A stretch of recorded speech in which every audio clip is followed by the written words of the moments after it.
আওয়ামী লীগ হচ্ছে একটা dead chapter. এখন এটা যেহেতু একটা মরা হাতি, এখন এটাকে অনেক বেশি যে যার মতো করে লাথি দিতে পারে, এটা সহজ, অনেক বেশি সহজ। এটা তো এখন একদম ডেড। তো এটা আসলে আর মেইন স্ট্রিমিং হবে না।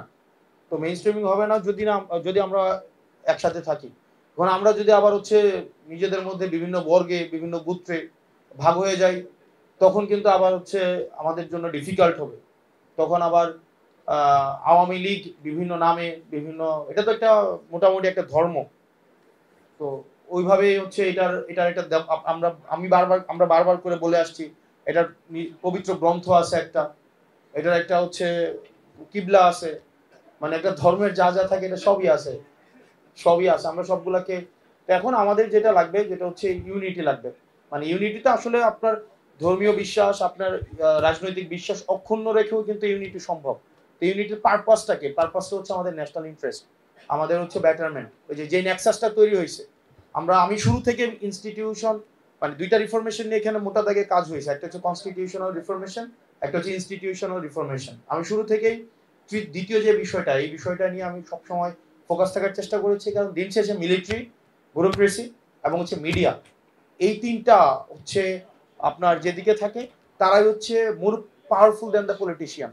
ব্যুরোক্রেসি কিন্তু আহ, আমাদের এটাকে যদি আমরা সংস্কার করতে না পারি, যে গভর্নমেন্টই আসুক চরম অজনপ্রিয় হবে। ইভেন যে গভর্নমেন্টই আসুক চরম অজনপ্রিয় হবে।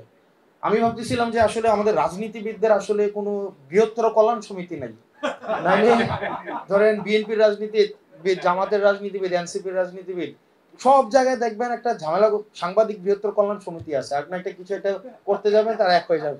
তারপর হচ্ছে আমলাদের বৃহত্তর কল্যাণ সমিতি আছে, মানে তারা ইন্টারেস্টে যখন আঘাত লাগবে বা কোনো একটা আপনি ডিজিটাইজেশন বা ডিজিটালাইজেশন করতে যাবেন তারা এক হয়ে যাবে। তাদের কাজ হচ্ছে 10টা, এখন 5টা ডেস্কে কাজ হয়, দরকার হলে 2টা ধাপ বাড়ান, 7টা ধাপ হন, তারা কল্যাণ। আমার মনে হয় যেটা রাজনীতিবিদ, বৃহত্তর রাজনীতিবিদ কল্যাণ পরিষদ দরকার। এটা সব ধরনের রাজনীতিবিদ থাকবে, তো সব ধরনের রাজনীতিবিদ থাকবে সেখানে।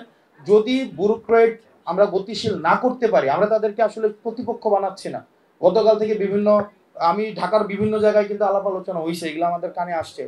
বিভিন্ন ব্যুরোক্রেট যারা আছে তারা একসাথ হয়েছে, তারা এনসিপি বা আমাদেরকে শত্রুগণ্য করছেন। আসলে এটা ব্যাপারটা এমন না, এখানে শত্রুগণ্য করার কোনো বিষয় না। আমরা যেটা চাচ্ছি, এই প্রজন্ম কিন্তু ফার্স্ট, অনেক ফার্স্ট। আপনি যদি ওই মানদাতার আমল 1977 সালে কেমনে চিঠি বিনিময় হয়েছে ওইভাবে দেখেন তাহলে কিন্তু হবে না।